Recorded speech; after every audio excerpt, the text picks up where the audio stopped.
Vladimir Putin and President Obama spent most of the day avoiding each other.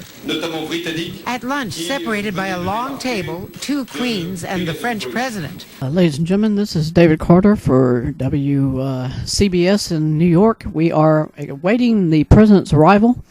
We don't know exactly what this announcement will be. The assumption is that it relates to his previous announcement he made a few weeks ago. And to be honest with you, I'm kind of nervous. I don't know what to expect visually as far as what will he really look like even this time compared to what we saw on the television the last time he made his appearance. Here he is now, ladies and gentlemen.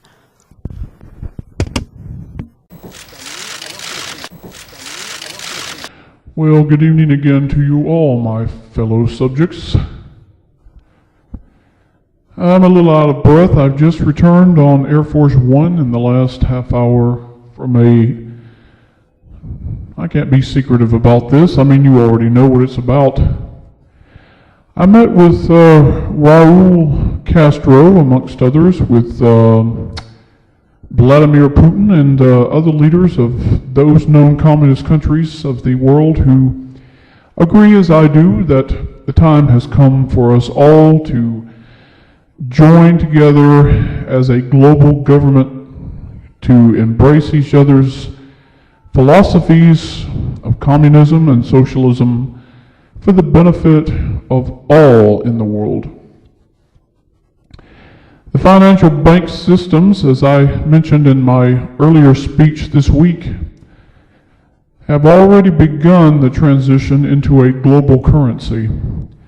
This is another reason why the current stock market is going up and down and people are a little nervous. You see, they don't want you to panic, so they're not going to tell you what these things are and why they're happening to you. But do you see me sweating when I come on television or when people ask me questions about the economy is getting worse, Mr. President? What are you going to do about it? I'm not going to do anything about it. I'm the one that helped make it happen, folks. Some of you are still under this delusion. You think it's all going to get better. It's not going to get better because there's not going to be another president. I'm it. As a matter of fact, I used to be very close friends with Mr. Chavez in Venezuela. Of course, you already knew about that. And he didn't get ousted. You know what happened? Sadly, he died. That's the only reason he's still not in power. And I guess at my age, I don't really have to worry about it for now. As far as some subjects that's come up in the last couple of years, especially since the time I first became president in 2008, I'd like to put it all to rest for you all as far as my personal background and whether or not I'm legitimately your president. Well, the simplest terms possible, no, because I was not born in America. I might have told you I lived in Hawaii and was born and raised there, but y'all really should have listened to my grandmother because she told everybody, I was born in Kenya. She was there. I know all you're going to say, oh, well, you know, we don't believe that. I mean, we believed everything I've been saying to you all along, right? It's time for y'all to wake up and smell the roses. Smell communism in the air because it's right now being initiated. Another question mark a lot of y'all have probably wondered is why did I elect such people as Mr. Roberts into the U.S. Supreme Court? Well, they've been in my hands ever since I became the president.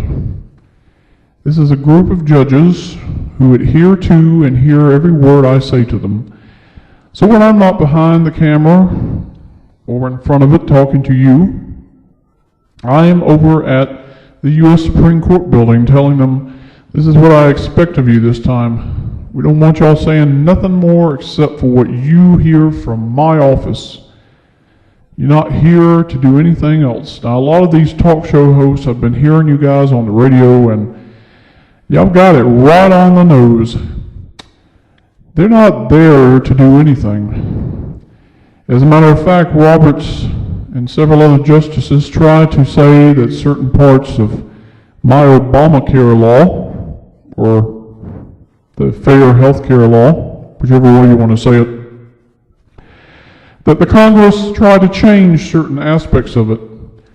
And so the U.S. Supreme Court turned around and said, well, we don't like what you worded this and this, so we're going to change it around again. So you had a debate between the U.S. Supreme Court and Congress. Congress saying, you're not supposed to change a law, you're supposed to debate whether or not what we wrote is either legally constitutional or not. Well, you see, I told the U.S. Supreme Court what to tell y'all. So this is another wake-up call for everybody watching.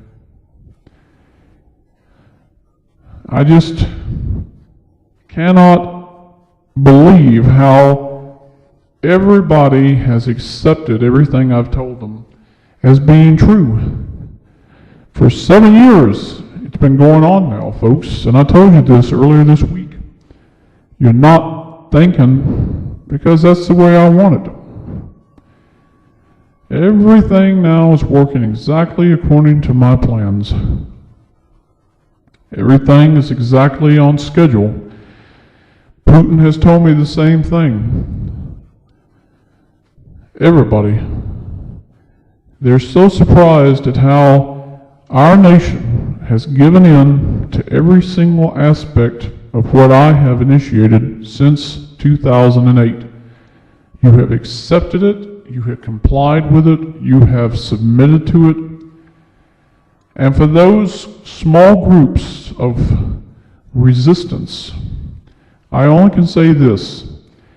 It's only a short-term victory whenever something happens.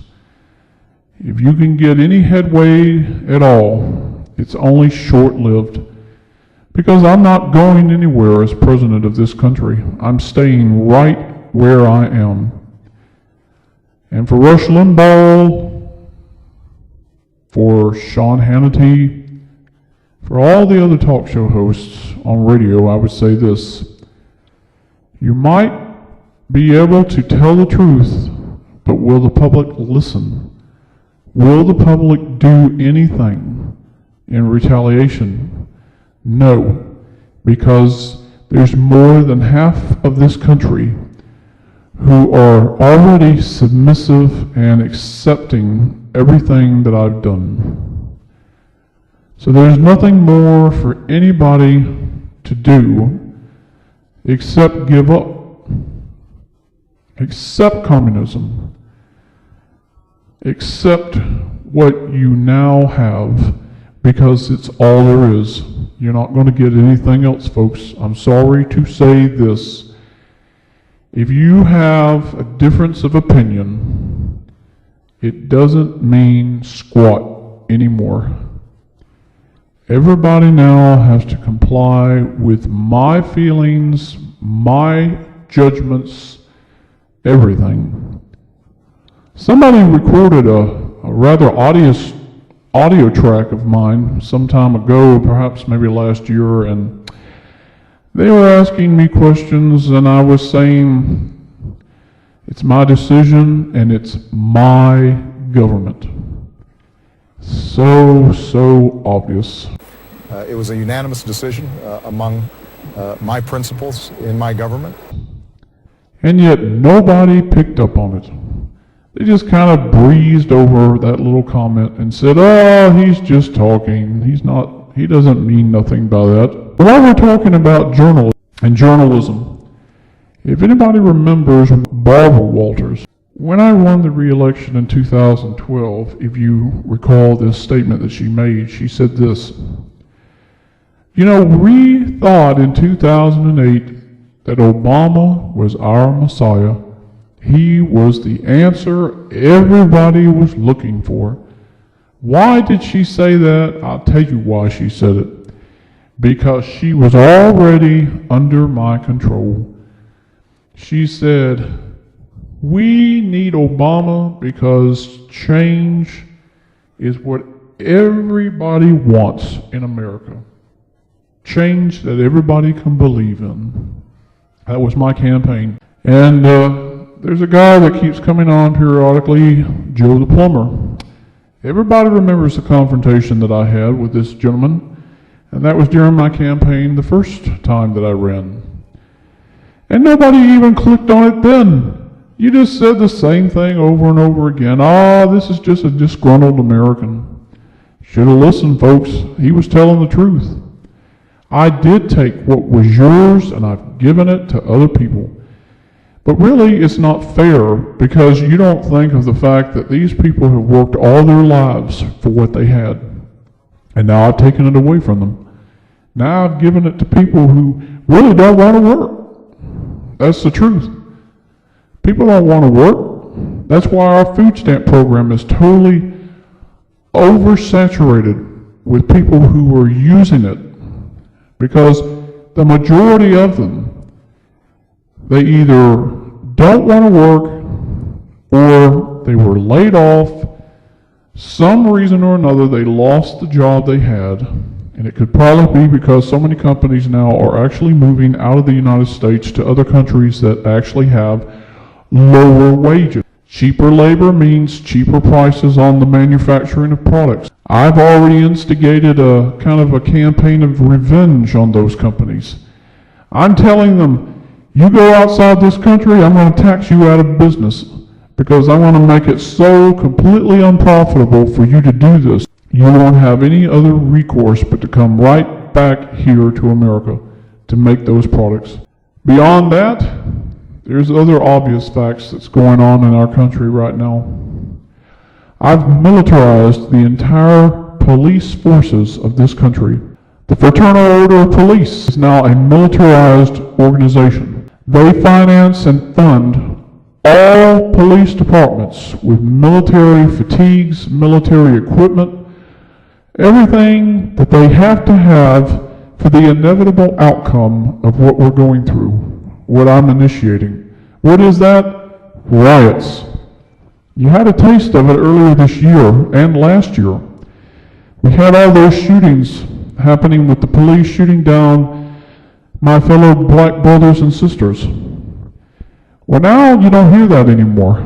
Because you know why? I've given all that power and I've taken it out of the hands of the police for the time being, and I'm giving it to the black community. I'm giving it to the NAACP. Anybody remember the Confederate battle flag issue came up last month? That happened so fast, the government reacting, retaliating against American citizens who have differences of opinion about the flag. Now we're saying if you don't like what the blacks don't find happy, satisfactory, whatever, we're taking it away from you. That's a violation, I know, of your constitutional rights of freedom of expression, freedom of speech. But really, the Constitution's just a worthless piece of shriveled paper. You don't have any rights anymore. You should know that by now. I don't have to tell any of you anything that you already don't know. But the reason for my statement tonight is to kind of clarify some things that people are probably kind of like it's a squishy mismatch. They don't know how to put it all together. I'm trying to make it all clear, trying to make it obvious so you don't have to question anymore. Where is this all going? Why aren't we able to fix all this mess? Because that's not my plan. We make it a chaotic mess in this country, and it's going to be so much faster to create and globalize and create the New World Order. So anybody laughing it off and saying the New World Order is a joke, you just wait. Because in the next year and a half, it's going to be here. So on completion of my statement, ladies and gentlemen, I hope I've made a lot of things a lot more easily understood, so you don't have question marks in your minds now of what this all means. As I said last week, or earlier this week, I'm kind of confused right now, this whole thing is going to start and it is starting. So if you want to bury your head in the sand and think it's not going on, I'm sorry, but reality is reality. And the easier it is for you to accept it, the faster that you'll be able to comply, conform, and submit to the New World Order. Thank you all for listening and watching this program tonight, and it will be repeated again at a later time this evening. Good night, and remember, submit and accept. Thank you.